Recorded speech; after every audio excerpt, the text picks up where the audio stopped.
Hello everyone, welcome back to our channel. आप सभी का इस यूट्यूब प्लेटफॉर्म पे स्वागत है। मेरा नाम है प्रतिभा। सो स्टूडेंट, आज के सेशन में हम करेंगे आपके चाइल्ड डेवलपमेंट एंड पेडागोजी के क्वेश्चन, जो कि आपके हर एक टीचिंग एग्जाम के लिए ज़रूरी है, वो चाहे आप यूपी टेट की तैयारी कर रहे हो या फिर सी टेट की। और यहाँ पे जो आपके चाइल्ड डेवलपमेंट एंड पेडागोजी से रिलेटेड प्रश्न पूछे जाते हैं वो लगभग 30 प्रश्न आते हैं, जो कि आपके 30 नंबर के होते हैं, यानी हर एक प्रश्न 1 नंबर का होता है। निगेटिव मार्किंग यहाँ पे नहीं होती है, ये अच्छी बात है। तो फिलहाल अगर हम बात करें तो इस बार आपके टीचर्स भी इंक्लूड हो रहे हैं यूपी टेट एग्जाम देने के लिए, क्योंकि उनको भी यही कह दिया गया है कि अगर आपने टेट क्वालिफाई नहीं किया तो आप नहीं पढ़ा सकते। जिनका रिटायरमेंट 5 साल तक के लिए बचा है उनके लिए छूट है अभी।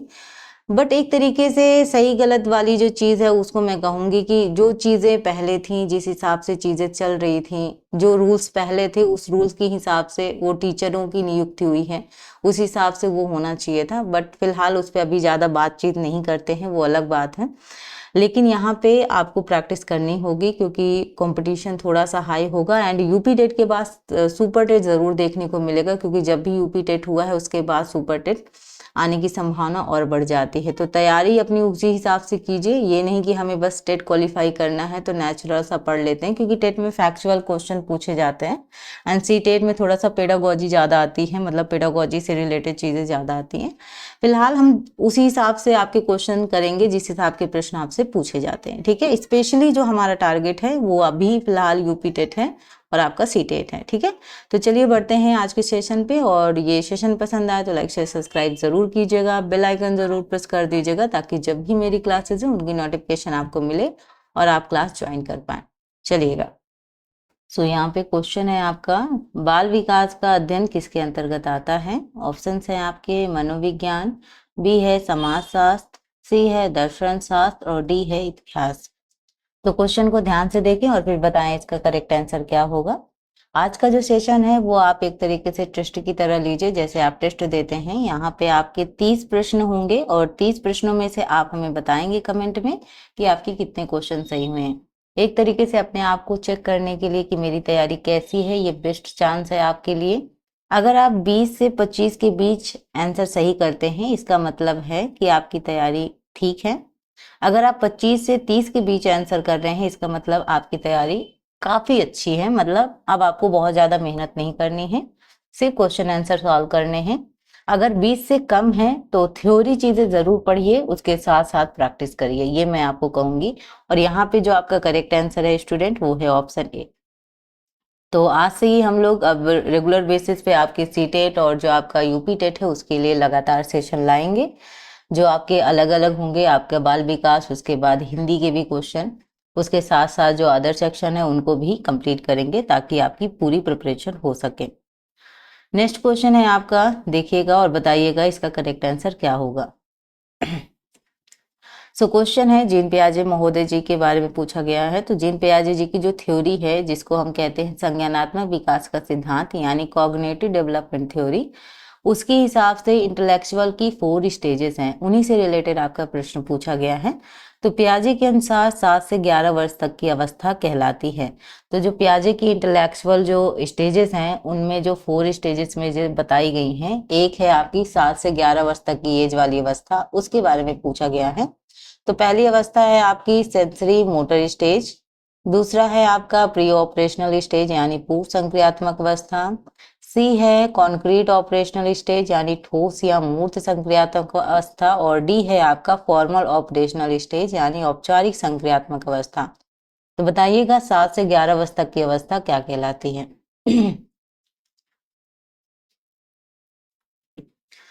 यहाँ अगर हम बात करेंगे करेक्ट आंसर की, तो आपका होगा ऑप्शन सी, यानी कॉन्क्रीट ऑपरेशनल स्टेज। तो जिन स्टूडेंट ने ऑप्शन सी टिक किया है उनका आंसर सही है। यानी अब हम थोड़ा सा अदर चीजों के बारे में बात कर लेते हैं। जो आपका संवेदी या हम बात करें सेंसरी मोटर स्टेज है, वो 0 से 2 वर्ष तक की है। पूर्व संक्रियात्मक अवस्था यानी प्री ऑपरेशनल स्टेज आपका 2 से 7 वर्ष तक की अवस्था। 7 से 11 आपका कॉन्क्रीट तो वैसे भी क्वेश्चन में दिया है। औपचारिक आपका 11 या कई बार आपका 12 वर्ष तक की जो ऊपर की अवस्था है वो आपकी फॉर्मल स्टेज आती है। और यहाँ पे जो आपकी कॉन्क्रीट ऑपरेशनल स्टेज है वो आपके इसमें बच्चा क्या करता है, एक तरीके से लॉजिकल थिंकिंग करना स्टार्ट कर देता है। अब आप उसे जैसी चीजें इट इज बताओगे वैसे एक्सेप्ट नहीं करेगा, वो रीजनिंग लगाएगा, ये चीज हुआ तो हुआ कैसे, ऐसे टाइप्स। ठीक, नेक्स्ट देखते हैं। नेक्स्ट क्वेश्चन आपका पूछा गया है, जोन ऑफ प्रॉक्सिमल डेवलपमेंट की अवधारणा किसने दी है? तो जिसको हम बोलते हैं ZPD। आपने अगर इन मनोवैज्ञानिक के बारे में ऑलरेडी पढ़ा हुआ है तो आपको पता होगा, स्कैफोल्डिंग, ZPD, MKO, इन सब के बारे में इन्होंने बात की है। अब बताइएगा ये कौन से मनोवैज्ञानिक हैं? आपके ऑप्शन हैं पियाजे, बी है वाइगोस्की, सी है ब्रूनर और डी है स्किनर। एक बात मैं स्टूडेंट आपको बता दूं, आप चाहे यूपी टेट का एग्जाम दे रहे हैं या सी टेट का, उनमें से कुछ ऐसे मनोवैज्ञानिक हैं जो हर बार आते हैं, हर बार उनसे रिलेटेड आपके प्रश्न पूछे जाते हैं, और एक नहीं कई सारे प्रश्न पूछे जाते हैं। जैसे आपका जीन पियाजे महोदय जी हो गया, उसके साथ साथ वाइगोस्की हैं, कोहलबर्ग हैं एंड पावलाव है, गार्डनर की जो थ्योरी है उससे रिलेटेड प्रश्न। तो ये जो कुछ मनोवैज्ञानिक हैं ये हर बार रिपीट होते हैं, हर बार इनसे क्वेश्चन पूछे जाते हैं, स्किनर से रिलेटेड भी प्रश्न आते हैं। सो इनको आप डिटेल में पढ़िए, यानी इनकी थ्योरी चीजें पढ़िए, उसके साथ साथ क्वेश्चन कीजिए, ताकि अगर कॉन्सेप्ट क्लियर रहेगा तो चाहे जिस तरीके के प्रश्न पूछे जाए, चाहे जितना घुमा दिया जाए प्रश्नों को, आप आसानी से प्रश्न कर पाएंगे, और ये बहुत जरूरी होता है। यहाँ पे अगर हम बात करें तो आपका जो करेक्ट आंसर है, ZPD की बात किसने कही है? आपके वाइगोस्की महोदय जी, यानी ऑप्शन जो बी है वो आपका क्या है, करेक्ट है। ठीक है, यानी एक तरीके से बात करें, ये बच्चे को एक सहयोग देना, एक सही गाइडेंस देना, ताकि वो अपनी जो रियल जो एबिलिटी है, जो रियल उसकी क्षमता है वो पहचान सके और आगे बढ़ के सीख सके। ठीक, नेक्स्ट बात करते हैं कोहलबर्ग की, जिन्होंने मॉरल डेवलपमेंट थ्योरी दी है, यानी नैतिक विकास का सिद्धांत। तो कोहलबर्ग के नैतिक विकास सिद्धांत की अवस्था क्या है? पहली आपका जो स्टेज है वो पूछा गया, फर्स्ट स्टेज। ठीक है, आपके ऑप्शंस हैं सामाजिक अनुबंध, बी है दंड और आज्ञा पालन, सी है अच्छा बच्चा अभिविन्यास और डी है सार्वभौमिक नैतिक सिद्धांत। बताइएगा। तो कोहलबर्ग ने जो आपकी मॉरल डेवलपमेंट थ्योरी दी है, उस सिद्धांत की पहली अवस्था आपसे पूछा गया है। क्वेश्चन का आंसर जल्दी से दीजिए, क्योंकि हमें अभी 30 प्रश्न करने हैं, तो बहुत ज़्यादा समय ना लेते हुए हम जो राइट आंसर है उसको बताएंगे। वो है ऑप्शन बी, यानी दंड और जो आपका आज्ञा पालन है उसके, यानी बच्चा कई चीज़ें ऐसा करता है दंड से बचने के लिए, ताकि मुझे पनिशमेंट ना मिले, कुछ चीज़ें आज्ञा मानने के लिए कि हाँ मतलब उनकी बात को हम मान रहे हैं, उस हिसाब से भी चीज़ें होती हैं। तो कहने का मतलब है इस स्टेज में बच्चा क्या है कि दंड से बचने और आज्ञा पालन के आधार पर सही गलत क्या करता है, तय करता है और चीज़ें करता है। ठीक, उसी मुताबिक। नेक्स्ट बात करें हम, रेनफोर्समेंट शब्द किस सिद्धांत से संबंधित है? बताइएगा। ऑप्शंस देखते हैं। ऑप्शन है आपके रचनावादी सिद्धांत, बी है क्रियात्मक अनुबंधन, सी है संज्ञानात्मक विकास सिद्धांत और डी है आपका सामाजिक अधिगम सिद्धांत। तो ये जो अलग अलग जो आपका सिद्धांत है, वो अलग अलग जो थ्योरी है वो अलग अलग मनोवैज्ञानिक ने दिया है। तो यही बात की गई कि रेनफोर्समेंट शब्द किस सिद्धांत से संबंधित है, ये आपको बताना है। तो ये आपका संबंधित है क्रियात्मक अनुबंधन से। ऑप्शन जो बी है वो आपका क्या है, करेक्ट आंसर है। ठीक है, चलिएगा। तो यहाँ पे किसी व्यवहार को बढ़ाने या घटाने के लिए पुनर्वनन, यानी एक तरीके से रेनफोर्समेंट का यूज किया जाता है। क्वेश्चन नंबर 6 है आप सभी के सामने, कक्षा में शिक्षक द्वारा सीखने का वातावरण बनाना किसका उदाहरण है? आपके ऑप्शन है शारीरिक विकास, बी है संज्ञानात्मक विकास, सी है भावनात्मक विकास और डी है अधिगम की सुविधा। तो कक्षा में शिक्षक द्वारा सीखने का वातावरण बनाने का किसका मतलब उदाहरण है? क्वेश्चन नंबर 6 आप सभी के सामने। इसका जो आपका करेक्ट आंसर होगा, आई होप आप सभी ने अपना अपना आंसर दे दिया है, ये है ऑप्शन डी, अधिगम की सुविधा। ठीक है, ऑप्शन जो डी है वो आपका करेक्ट है। तो स्टूडेंट जो मेरी क्लासेस होती हैं वो आपकी अगर बात करें यहाँ पे, तो वो लाइव नहीं होती हैं, रिकॉर्डेड फॉर्म में क्लासेस होती हैं। लेकिन ऐसे रिकॉर्डेड फॉर्म में आपको क्लास मिलेगी अगर आपने अपना नोटिफिकेशन ऑन किया है। तो आप मेरे साथ साथ जैसे मैं क्वेश्चन कर रही हूँ, मैं आपका रिप्लाई तो नहीं दे सकती, जैसे आप कुछ क्वेश्चन पूछेंगे तो शायद मैं लाइव रिप्लाई ना दे पाऊँ, लेकिन आप मेरे साथ साथ आंसर लाइव कर सकते हैं। ठीक है, यानी आपको आंसर देने की सुविधाएं मिलती हैं। यहाँ पे बात करें क्वेश्चन नंबर 7 की, तो मल्टीपल इंटेलिजेंस थ्योरी किसने दी है? आपके ऑप्शंस हैं हार्वर्ड गार्डनर, बी है थॉर्नडाइक, सी है मास्लो और डी है आपका वॉटसन। तो मल्टीपल इंटेलिजेंस थ्योरी किसने दी है ये आपसे पूछा गया है, और इसका जो आपका करेक्ट आंसर है वो है आपका हार्वर्ड गार्डनर ने, जो 8 उनकी बुद्धि का सिद्धांत है, मल्टीपल इंटेलिजेंस बहुबुद्धि सिद्धांत जिसे कहते हैं, उन्होंने दिया है। अलग अलग हैं, थोड़ा सा इस पे भी देख लेते हैं। एक तो है आपका भाषिक, दूसरा है तर्क गणितीय, संगीतीय, शारीरिक गतिज और प्राकृतिक, अंतर्वैयक्तिक, अंतवैयक्तिक, स्थानिक वगैरह, ये सब 8 भागों में उन्होंने अपनी जो मल्टीपल इंटेलिजेंस है उनको डिवाइड किया है। तो इनके बारे में भी कई बार आ जाते हैं प्रश्न। अब बात करते हैं हम स्कैफोल्डिंग की। स्कैफोल्डिंग का अर्थ क्या होता है? बच्चे को आत्मनिर्भर बनाना, बी है शिक्षक द्वारा अस्थायी सहारा देना, सी है बच्चे को रटने की आदत डालना और डी है आपका ऑप्शन अनुशासनात्मक नियम बनाना। तो स्कैफोल्डिंग का अर्थ आपसे पूछा गया है क्वेश्चन नंबर 8, बताइएगा। यहाँ अगर हम बात करें तो आपका जो करेक्ट आंसर है वो है ऑप्शन बी, शिक्षक द्वारा अस्थायी सहारा देना। यानी एक तरीके से बात करें तो स्कैफोल्डिंग की बात आपके वाइगोस्की महोदय जी करते हैं, और ये एक तरीके से टेम्परेरी हेल्प है जो बच्चे को दी जाती है आगे बढ़ने के लिए। जैसे एग्जाम्पल के तौर पे आप मान सकते हैं, भाई कोई बच्चा मैथ सॉल्व कर रहा है, वो कहीं अटक रहा है और टीचर ने क्या किया, एक हिंट दिया, मतलब एक तरीके से उसे एक हिंट दिया, उन्हें हिंट पाया और आगे जाके सारा क्वेश्चन सॉल्व कर लिया। जैसे साइकिल चलाने में हम बचपन में साइकिल कैसे सीखते हैं, हमारे पेरेंट्स, हमारे भाई बहन सब सिखाते हैं, तो पीछे से पकड़े रहते हैं, कुछ देर तक रहते हैं, उसके बाद वो छोड़ देते हैं ताकि हम अपने आप पैडल मारना शुरू कर दें, और ऐसे ही हम सीखते हैं। यानी एक तरीके से उन्होंने क्या दी, टेम्परेरी हेल्प दी। पूरे टाइम तक वो हेल्प नहीं होती है, जैसे ही वो हेल्प हल्की सी दी जाती है, जब आप आगे मूव करते हैं वो हेल्प आपसे वापस ले ली जाती है। तो इस तरीके से क्या होता है, बच्चा भी सीख जाता है और आपका भी काम हो जाता है। एक तरीके से आपने थोड़ा सा हेल्प भी कर दी, उनका काम भी हो गया। तो इस तरीके से जो आपका टेम्परेरी हेल्प होती है, यानी जो कुछ समय के लिए मदद दी जाती है, थोड़े समय के लिए, जिससे वो आगे बढ़ सके, उसी को हम स्कैफोल्डिंग कहते हैं। ठीक है, सो ये रहा आपका। एंड देन अगर हम बात करें तो क्वेश्चन नंबर जो 9 है वो है आपका बाल केंद्रित शिक्षा का प्रमुख उद्देश्य क्या है? यानी चाइल्ड सेंटर जो एजुकेशन है, अभी हम उसी पे डिपेंड है, यानी जो सारा केंद्र है वो बच्चे पर होना चाहिए। ठीक है, तो इसका जो उद्देश्य है वो क्या है? आपके ऑप्शन है परीक्षा उन्मुख शिक्षा, बी है रटकर सीखना, सी है बच्चे की रुचि और क्षमता के अनुसार शिक्षा और डी है अनुशासन बनाए रखना।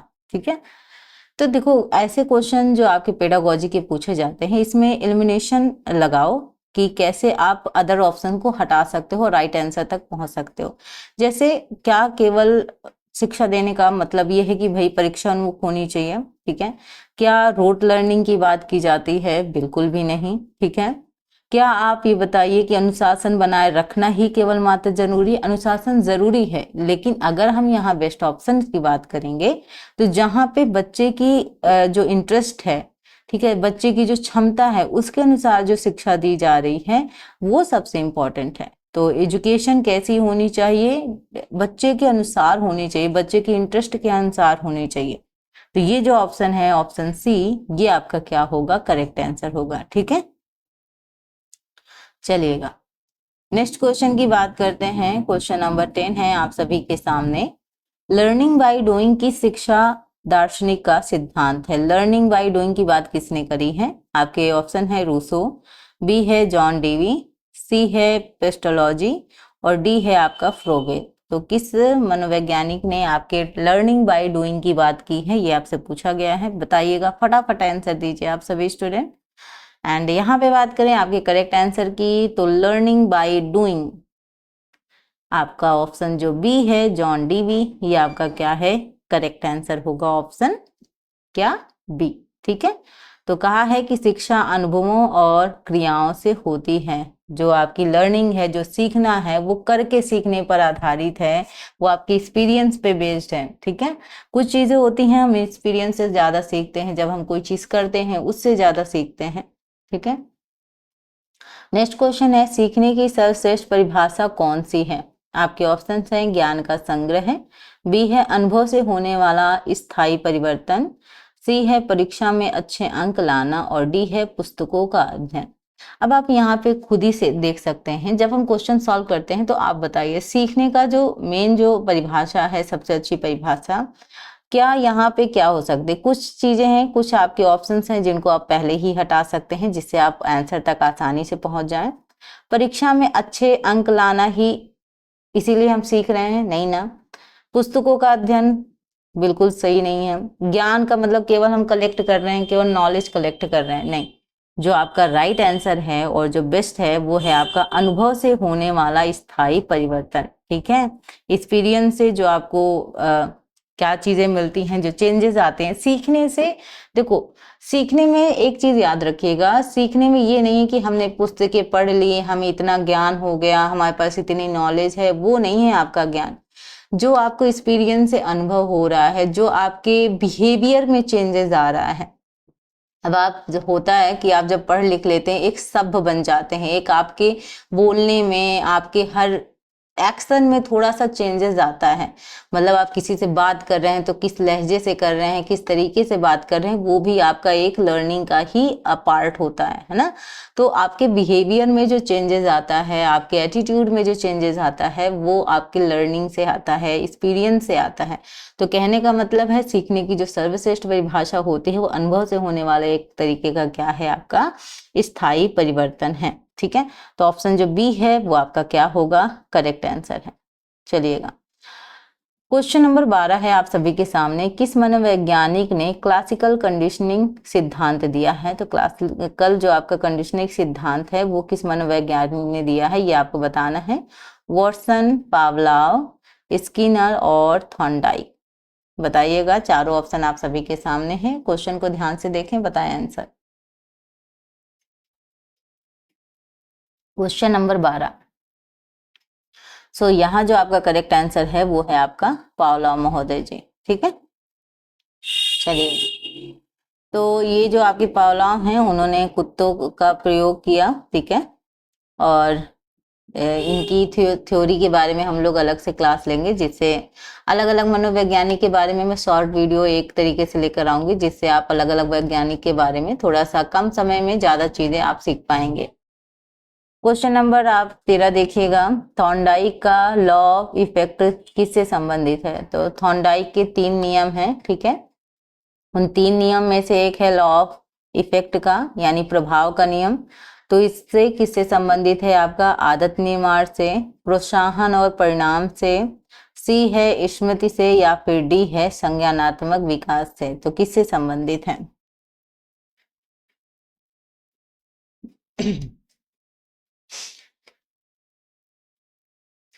तो जैसे थॉर्नडाइक के नियम है आपका तत्परता का, प्रभाव का, ठीक है, इस तरीके के नियम है उनके। अभ्यास का नियम, यानी अभ्यास कर करके सीखना। तो यहाँ जो आपका करेक्ट आंसर है स्टूडेंट वो है आपका प्रोत्साहन और परिणाम। ठीक है, ऑप्शन जो बी है वो आपका क्या होगा, करेक्ट आंसर होगा। ठीक, चलिएगा नेक्स्ट है मास्लो की आवश्यकताओं के क्रम में सबसे ऊंचा स्तर कौन सा है। हायरार्की ऑफ नीड्स में सबसे ऊंचा स्तर कौन सा है। सुरक्षा की आवश्यकता, बी है शारीरिक आवश्यकता, सी है आत्म साक्षात्कार और डी है सामाजिक आवश्यकता। तो बताइएगा हायरार्की ऑफ नीड्स में सबसे ऊंचा स्तर कौन सा है। Question number 14। तो ऑप्शन जो है आपका आत्म साक्षात्कार, सेल्फ एक्चुअलाइजेशन। ठीक है, ऑप्शन जो सी है ये आपका करेक्ट है। तो देखिएगा क्वेश्चंस बहुत अच्छे हैं, इसी तरीके के प्रश्न अगर आप करेंगे तो आपकी नॉलेज भी बिल्ड होगी एंड आपके क्वेश्चन आने वाली एग्जाम के लिए काफी अच्छे हैं, मतलब सॉल्व करने में आपको मदद मिलेगी।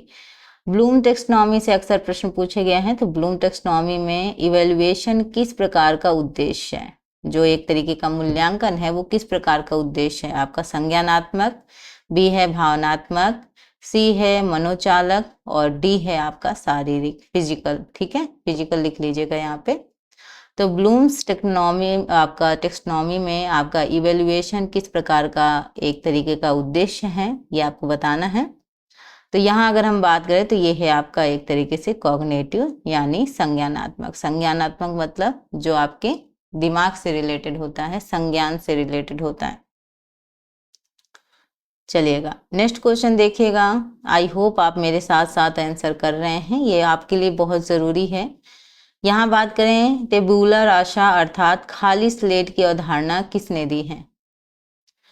जॉन डेवी, बी है जॉन लॉक, सी है रूसो और डी है पियाजे। बताइएगा। क्वेश्चन नंबर 16 का करेक्ट आंसर क्या होगा? तो यहाँ पे अगर हम बात करें आपके करेक्ट आंसर की तो आपका जॉन लॉक ऑप्शन जो बी है आपका, वो आपका करेक्ट आंसर है। ठीक है, चलिएगा नेक्स्ट क्वेश्चन, क्वेश्चन नंबर 17 है। किस मनोवैज्ञानिक ने सोशल लर्निंग थ्योरी दी?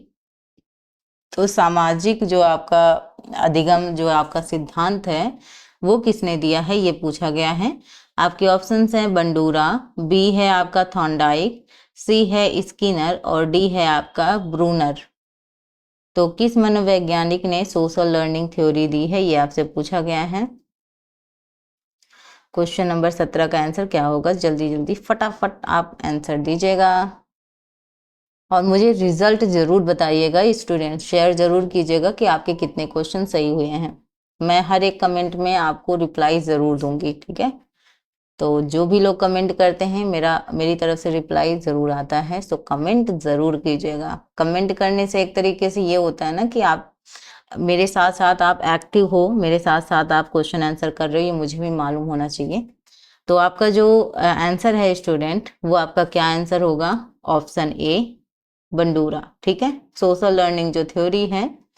अब यहीं पे सोशियो कल्चर थ्योरी होती तो किसकी होती? वाइगोस्की महोदय जी की होती, यानी आपका सामाजिक सांस्कृतिक सिद्धांत जो है वो आपका वाइगोस्की महोदय जी ने दिया। देखो बच्चा ना कई बार इसी में कंफ्यूज होता है। कई बार क्या होता है, उसको सोशल बस उसने पढ़ लिया, उनको लगता है कि नहीं वाइगोस्की महोदय जी हैं, वहीं पे वो गलती कर देते हैं। तो याद रखिएगा सोशल लर्निंग थ्योरी आपकी बंडूरा ने दी है। और वहीं अगर हम बात करें सोशियो कल्चर थ्योरी यानी संस्कृति की भी बात की है आपके वाइगोस्की महोदय जी ने। बस इतना आपको नोट करना है, बाकी सब सही हो जाएगा। नेक्स्ट क्वेश्चन है आपका, बंडूरा का प्रसिद्ध प्रयोग किससे जुड़ा है? तो बंडूरा का जो प्रसिद्ध प्रयोग है वो किससे जुड़ा है? आपके ऑप्शन है ए पावलाव, जो उन्होंने कुत्ते पर किया, स्किनर का चूहा, उन्होंने जो चूहे पर प्रयोग किया, बोबोडॉल, ठीक है, एंड डी है आपका थॉर्नडाइक का बिल्ली बॉक्स। थॉर्नडाइक ने जो बिल्ली को अंदर रख के फिर वो पिंजरे में है ना, वो कैसे वो दबाती है वगैरह। और बोबो डॉल का तो वो था एक्सपीरियंस कि किसी के सामने अगर आप मार रहे हो तो उसका जो आक्रामक रवैया वैसा ही सेम आता है जैसा सामने वाला इंसान कर रहा है। इसी वजह से कहा जाता है कि बच्चों के सामने ऐसा बिहेवियर कीजिए ताकि वो आपसे वैसा ही सीखे, अदरवाइज जैसा आप बिहेव करोगे बच्चा वैसा ही सीखेगा। इसलिए बचपन में बहुत ध्यान देने की जरूरत होती है। तो इनको हम लोग डिटेल में कवर करेंगे। फिलहाल आप बताइएगा इसका करेक्ट आंसर क्या होगा। तो यहाँ पे जो बंडूरा का प्रसिद्ध प्रयोग किससे जुड़ा है, ये आपसे प्रश्न पूछा गया है। सो इसका करेक्ट आंसर है आपका ऑप्शन सी बोबोडॉल। ठीक है, चलिएगा नेक्स्ट आपका क्वेश्चन पूछा गया है, सीखने में अभिप्रेरणा यानी मोटिवेशन की क्या भूमिका है? मोटिवेशन तो आप जानते हैं अहमियत की, मोटिवेशन क्या है। दो तरीके की मोटिवेशन होती है, एक आंतरिक मोटिवेशन और एक होती है बाह्य मोटिवेशन, दोनों में फर्क है। तो यहाँ देखेंगे अब सीखने में अभिप्रेरणा की क्या भूमिका है। सीखने में बाधा, सीखने को निरर्थक बनाना, सीखने को प्रेरित करना या फिर केवल भावनात्मक विकास करना।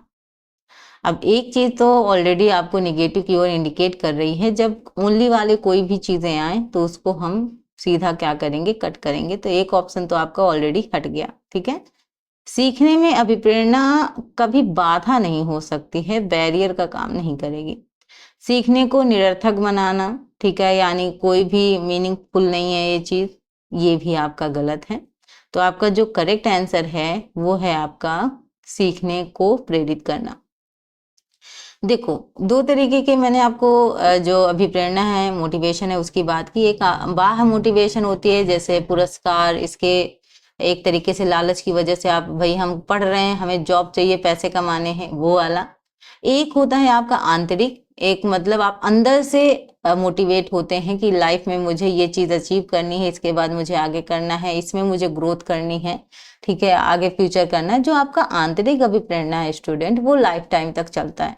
यानी अगर आपके अंदर वो रुचि आ गई, वो इंटरेस्ट जागृत हो गया, नहीं मुझे करना है, मुझे इसी फील्ड में जाना है, इसी फील्ड में मुझे आगे जाके कुछ करना है, तो वो जो आंतरिक अभिप्रेरणा है ना, तो आप एक तरीके से लो नहीं हो सकते। और जो बाह्य प्रेरणा है वो कुछ टाइम तक तो रहेगी, उसके बाद आप सोचोगे छोड़ो, फिर उसके बाद फिर आएगा। जैसे हम देखो पढ़ाई करते हैं ना, तो कई बार क्या होते हैं, डिमोटिवेट होते हैं, तो हमको कोई चाहिए कि कोई गाइड कर दे, कोई मोटिवेट कर दे इस तरीके से।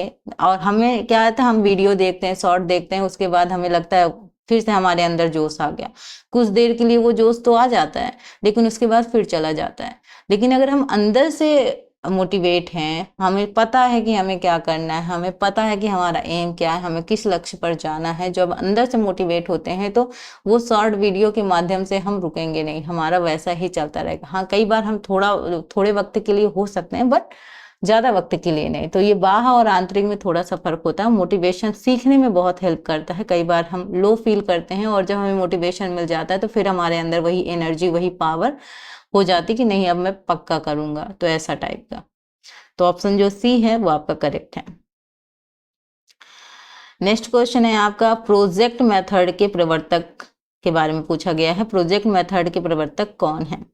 तो जितने भी अभी देखिए हम क्वेश्चन कर रहे हैं, ये एक तरीके से टेट लेवल के क्वेश्चन है, ना कि सी टेट लेवल के। सी टेट लेवल के कुछ क्वेश्चन ही हमने देखे हैं, अदरवाइज जितने भी क्वेश्चन अभी हम देख रहे हैं वो सब टेट क्वेश्चन हैं। जैसे टेट क्वेश्चन में आपके फैक्चुअल क्वेश्चन पूछे जाते हैं, बहुत ज़्यादा डिटेल नहीं पूछी जाती है, सो वैसे ही क्वेश्चन आपको देखने को मिल रहे हैं। तो प्रोजेक्ट मेथड के प्रवर्तक हैं आपके किलपैट्रिक, ठीक है, डीवी, आपका मॉन्टेसरी और आपका रूसो। बताइएगा प्रोजेक्ट मेथड के प्रवर्तक कौन है, क्वेश्चन नंबर 20।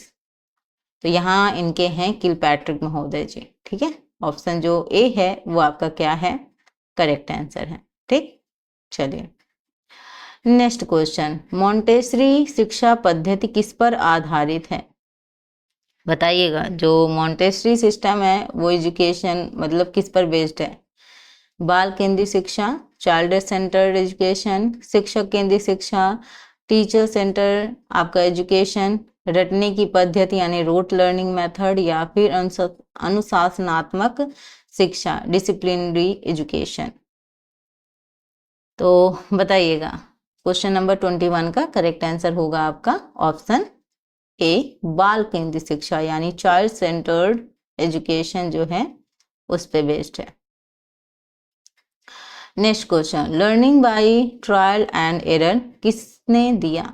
तो ट्रायल एंड एरर, ठीक है, यानी प्रयास और जो आपका त्रुटि है उसका, पाउलो थॉर्नडाइक, एंड सी है स्किनर एंड बंडूरा। तो किस मनोवैज्ञानिक ने ये दिया है लर्निंग की यानी प्रयास और त्रुटि का जो सिद्धांत है वो किसने दिया है, ये आपसे पूछा गया है क्वेश्चन नंबर 22। और यहाँ अब हम बात करेंगे स्टूडेंट आपके करेक्ट आंसर की। सो आपका करेक्ट आंसर होगा ऑप्शन बी, थॉर्नडाइक ने, ठीक है। चलिए नेक्स्ट क्वेश्चन, ब्रूनर के अनुसार शिक्षण का मुख्य उद्देश्य है? ए है रटवाना, बी है खोजपरक अधिगम, सी है अनुशासन बनाए रखना, और डी है परीक्षा में सफलता। तो ब्रूनर के अनुसार शिक्षण का मुख्य उद्देश्य क्या है, ये आपसे पूछा गया है। प्रश्न को ध्यान से पढ़ें और बताएं आंसर क्या हो। तो आंसर आपका होगा स्टूडेंट, बताइएगा, क्वेश्चन का आंसर है ऑप्शन बी, खोज परक अधिगम, एक्सप्लोरेटरी लर्निंग, ठीक है, या डिस्कवरी लर्निंग, ठीक। ऑप्शन जो बी है वो आपका क्या होगा, करेक्ट होगा। चलिएगा नेक्स्ट क्वेश्चन है 24, विद्यालयी शिक्षा का मुख्य उद्देश्य है केवल ज्ञान देना, परीक्षा पास करवाना, सर्वांगीण विकास यानी एक तरीके से ऑल डेवलपमेंट, ठीक है, और अनुशासन सिखाना। आपने आंसर शायद देख ही लिया, चलिए कोई बात नहीं। तो यानी ओवरऑल डेवलपमेंट की बात हो रही है, ठीक है। सर्वांगीण जो आपका विकास है वो आपका क्या है, करेक्ट आंसर है। यानी हर तरीके से विकास हो, केवल एक रिस्पेक्ट पे नहीं। क्वेश्चन नंबर 25, शिशु जन्म के समय किस इंद्रिय के प्रति सबसे अधिक संवेदनशील होता है? तो बच्चा जो होता है, जो शिशु होता है, वो जन्म के समय किस इंद्रिय के प्रति सबसे अधिक संवेदनशील होता है? दृष्टि, श्रवण, स्पर्श और आपका स्वाद। बताइएगा 25 का करेक्ट आंसर। ये होता है आपका स्पर्श, ठीक है। ऑप्शन जो सी है वो आपका क्या है, स्पर्श। चलिएगा नेक्स्ट क्वेश्चन है। अब आप देखिएगा 25 तक आपने क्वेश्चन कर लिया, अभी आपको पता हो गया होगा कि कितने आपके प्रश्न सही हुए हैं। अब 5 क्वेश्चन और बचे हैं। इंक्लूसिव एजुकेशन का अर्थ क्या है? प्रतिभाशाली बच्चों की शिक्षा, बी है विशेष आवश्यकता वाले बच्चों को अलग से पढ़ाना, ठीक है। सी है सभी बच्चों को समान अवसर देना, और डी है केवल सामान्य बच्चों की शिक्षा। तो जब हम समावेशी शिक्षा की बात करते हैं, इंक्लूसिव एजुकेशन की बात करते हैं, तो केवल तो बिल्कुल आंसर नहीं होगा, केवल सामान्य बच्चों की शिक्षा तो बिल्कुल नहीं हो सकती है, ठीक है। वहीं अगर हम अदर ऑप्शंस की बात करें, प्रतिभाशाली बच्चों की शिक्षा क्या केवल इंक्लूसिव एजुकेशन में जो आपके गिफ्टेड चाइल्ड हैं उनको ही शिक्षा दी जाएगी? बिल्कुल नहीं, ठीक है। और यहाँ अगर हम बात करें आपके ऑप्शन बी की, ठीक है, तो बी में दिया है विशेष आवश्यकता वाले बच्चों को अलग से पढ़ाना, अलग थलग करने की हम बात बिल्कुल नहीं करते हैं। सो आपका जो करेक्ट आंसर है वो है सभी बच्चों को समान अवसर देना, चाहे वो किसी भी बैकग्राउंड, किसी भी पृष्ठभूमि से आ रहा हो, कैसी भी उसकी कंडीशन हो, आर्थिक रूप से वो कैसा हो, विशिष्ट हो, सामान हो, सब एक तरीके से सभी को समान शिक्षा का अवसर दिया जाएगा। वो इंक्लूसिव एजुकेशन बात करता है, ठीक है। आप बच्चों को अलग थलग नहीं कर सकते हैं। क्वेश्चन नंबर 27 है, आईसीटी का प्रयोग शिक्षा में क्यों किया जाता है? शिक्षक का कार्य कठिन बनाने हेतु, छात्रों को अधिक व्यस्त करने हेतु, सीखने को प्रभावी और रोचक बनाने हेतु, और केवल परीक्षा के लिए। तो केवल वाला तो जैसे ही हम लोग देख लेते हैं वैसे ही हटा दो। शिक्षक का कार्य कठिन बनाने का कोई इसका औचित्य नहीं है। आपका जो आईसीटी है, आईसीटी का प्रयोग तो अब और बढ़ गया है चीज़ों को और अधिक इफेक्टिव बनाने के लिए, इंटरेस्टिंग बनाने के लिए, ताकि बच्चा और बेहतर तरीके से सीख सके, उसकी बात करता है। तो ऑप्शन जो सी है वो आपका क्या होगा, करेक्ट आंसर होगा, ठीक है। छात्रों को व्यस्त करने का कोई औचित्य नहीं है। यहाँ पे जो ऑप्शन सी है ये आपका क्या है, करेक्ट आंसर है। और आईसीटी का प्रयोग अब तो काफी मात्रा में होने लगा है, जिससे लर्निंग और आसान हो गई है। बच्चा अब यहाँ पे हमारा मेन फोकस ये नहीं है कि बच्चों को हम केवल किताबी ज्ञान दें, केवल हम उसे सिलेबस कंप्लीट करने पर फोकस करें। हमारा मेन पर्पज अब ये है पढ़ाने का, ताकि बच्चे के अंदर एक समझ विकसित हो, है ना। जब समझ विकसित होगी तो अपने आप आगे चीजें और बेहतर तरीके से कर पाएगा। केवल किताबी ज्ञान से कुछ नहीं होने वाला। अभी का तो आप क्वालिफाई हो जाओगे, लेकिन आगे का फ्यूचर आपका बहुत डिफिकल्ट में जाएगा। तो इसलिए बच्चों को आगे एंड फ्यूचर के लिए तैयार करने के लिए, ताकि अपने दम पे वो कुछ कर सके, इसके लिए जरूरी है कि समझ विकसित हो, अंडरस्टैंडिंग विकसित हो, और बच्चा विषय को अच्छे तरीके से समझे, उसे इंटरेस्ट आए, ना कि बोरिंग सा लगे उसे सब्जेक्ट, है ना। हमें बोरिंग नहीं बनाना है, इंटरेस्टिंग बनाना है। तो उसी में आपका आईसीटी काफी अहम भूमिका निभाता है, और इस वक्त आईसीटी का यूज काफी हो रहा है। ऑप्शन सी आपका करेक्ट है। क्वेश्चन नंबर 28 है आप सभी के सामने, कक्षा प्रबंधन यानी क्लासरूम मैनेजमेंट का मुख्य उद्देश्य क्या है? छात्रों को दंड देना, बी है शिक्षक को शक्ति दिखाना, सी है अनुशासन और सीखने का वातावरण बनाना, और डी है आपको केवल पढ़ाना। तो जैसे ही डी वाले मतलब डी ऑप्शन आपको केवल दिख गया है, उसको आप क्या कर दें, उसको आप हटा दें। छात्रों को दंड देना अब सही नहीं है। पहले तो ऐसा होता था, गुरुजी काफी पीटते थे, लेकिन अब आप नहीं मार सकते हैं, इनका भी रूल है, ठीक है। मारेंगे तो फिर बहुत वो भी चीज है ना। तो मतलब ये चीज रूल बना दी गई है। पहले ये था कि बहुत ज्यादा कई बार पिटाई हो जाती थी बच्चों की, तो इस वजह से भी रूल भी बना दिया गया कि बच्चों की मतलब दंड वगैरह आप नहीं दे सकते, पनिशमेंट वगैरह उस तरीके का। बाकी देने वाले दे ही रहे हैं, ठीक है। तो थोड़ा बहुत नहीं, थोड़ा बहुत दंड देना चाहिए, नहीं बच्चे के अंदर फिर डर नहीं आता है। डर वैसे भी आ जाएगा, ऐसा नहीं है, अनुशासन बना के रखेंगे तो डर वैसे भी आ जाएगा, लेकिन थोड़ा बहुत कभी कभार आपको दंड देना। फिर ऐसा भी दंड नहीं कि बच्चा सहम जाए फिर कुछ बोल ही ना पाए, ऐसा दंड नहीं देना है। फिलहाल यहाँ पे जो आपका करेक्ट आंसर है स्टूडेंट, वो आपका क्या होगा, वो आपका होगा ऑप्शन सी, यानी अनुशासन और सीखने का वातावरण बनाया। एक चीज तो बहुत अच्छी है, अगर आप डिसिप्लिन में रखते हैं, अनुशासन में रखते हैं, तो बच्चा ऑटोमेटिक डरता है आपसे, है ना। और डरने का मतलब ये थोड़ा ना, हमें ऐसा डर थोड़ा ना पैदा करना है कि हम पढ़ा रहे हैं तो वो कोई क्वेश्चन ही ना पूछ पाए, वो अपनी बात ही ना सामने रख पाए। अनुशासन का मतलब होता है डिसिप्लिन में तो रहेगा लेकिन अपनी बात भी बोलेगा, मतलब उसको वो रिस्पेक्ट वाली डिसिप्लिन होगी, है ना, इज्जत होगी, और एक तरीके से वो अपनी बात भी रख पाएगा। इस तरीके का होना चाहिए, ना कि भाई टीचर को देखते ही उसके अंदर एक डर आ जाए कि नहीं नहीं मैं इससे कुछ पूछूंगा ही नहीं, तो वो वाली चीज हमें नहीं बनानी है। तो यहाँ पे जब भी हम क्वेश्चन करेंगे ना, थोड़ा सा बच्चे के पॉइंट ऑफ व्यू से समझने की कोशिश करेंगे तो शायद इजी होगा। सी टेट में तो सबसे ज्यादा यही जरूरी है। ओवरऑल बात करें तो टेट में आपको थोड़ा सा फैक्चुअल चीजें ज्यादा देखने को मिलेंगी, इतना याद रखिएगा। तो कई बार आपको रटना भी पड़ सकता है। रीडनेस सिद्धांत किससे संबंधित है, ठीक है। आपके हैं वाइगोत्स्की, बी है आपका थॉर्नडाइक, सी है ब्रूनर और डी है आपका पियाजे। बताइएगा। 29 का जो आपका करेक्ट आंसर है वो है आपका पी थॉर्नडाइक, ठीक है। चलिएगा लास्ट क्वेश्चन आपके इस सेशन का, क्वेश्चन नंबर 30 और काफी इंपॉर्टेंट क्वेश्चन। कक्षा में शिक्षक को सबसे पहले किसकी पहचान करनी चाहिए? अगर क्लासरूम में शिक्षक है तो सबसे पहले किसकी पहचान करनी चाहिए? विद्यार्थियों की परीक्षा क्षमता, बी है विद्यार्थियों की व्यक्तिगत विभिन्नताएं, सी है विद्यार्थियों का अनुशासन स्तर और डी है विद्यार्थियों की सामाजिक स्थिति। तो कक्षा में शिक्षक को सबसे पहले किसकी पहचान करनी चाहिए? काफी अहम सवाल है। तो यहाँ जो आपका करेक्ट आंसर है वो है आपका, यहाँ इस क्वेश्चन में हो सकता है आपको एक दो ऑप्शन में लग रहा हो कि इनमें से कौन सा होगा, अदरवाइज कुछ ऑप्शन तो ऑटोमेटिक आप हटा सकते हैं। यहाँ पे बात करें तो ऑप्शन जो बी है वो आपका करेक्ट है, यानी विद्यार्थियों की व्यक्तिगत विभिन्नताएं, इंडिविजुअल जो डिफरेंसेस हैं उनको ध्यान में रखना चाहिए। हर एक बच्चा एक सेम लेवल का नहीं होता, उसकी में इंटेलिजेंस सेम लेवल की नहीं होती है, हर चीज कई सारे एस्पेक्ट में बच्चा डिफरेंट डिफरेंट होता है, तो उनको जरूर ध्यान देना चाहिए पढ़ाते वक्त। मतलब एक तरीके से एक ही छड़ी से हर चीज नहीं हाँकनी चाहिए, ये थोड़ा सा टीचर को ध्यान रखना है। तो यहाँ पे ये रहे स्टूडेंट आपके इम्पोर्टेंट 30 क्वेश्चन, जो कि आपके एग्जाम में 30 प्रश्न आएंगे, 30 आपके मार्क्स के, हर एक प्रश्न 1 नंबर का होगा। निगेटिव मार्किंग नहीं होती है, अभी तक तो नहीं है फिलहाल।